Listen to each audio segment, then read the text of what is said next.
রোজা রেখে টিভি দেখা যাবে কিনা, রোজা রেখে টেলিভিশন দেখা যাবে কিনা ভাই?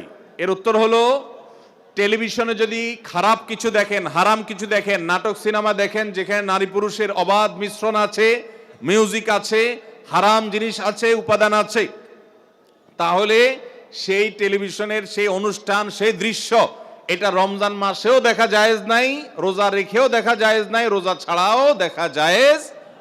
যেটা রোজার বাইরে দেখা জায়েজ আছে সেটা রোজা রেখেও দেখা জায়েজ আছে, যেটার বাইরে দেখা জায়েজ নাই সেটা রোজা রেখে দেখা জায়েজ নাই, সর্বাবস্থায় হারাম। অতএব রমজান মাসে যদি ওইগুলা দেখেন তাহলে গুনাহ একটু বেশি হবে, কারণ ওই যে রমজান মাসে আমল হলো হারাম থেকে বেঁচে থাকা, আর আপনি সেটা বেশি করে করলেন। এই জন্য আমরা চোখের হেফাজত করব। অনেকে আছে রমজান মাসে দিনের বেলা খাবারের রান্না বাড়ার কাজ মহিলাদের নাই, পুরুষদের অনেক ঝামেলা থাকে না, নাস্তার ঝামেলা থাকে না, তো অনেক সময় দেখা যায় আমরা অযথা টেলিভিশনে অনেক নাজায়েজ জিনিসপত্র, আজেবাজে বিষয়গুলো দেখে আমরা সময় নষ্ট করি।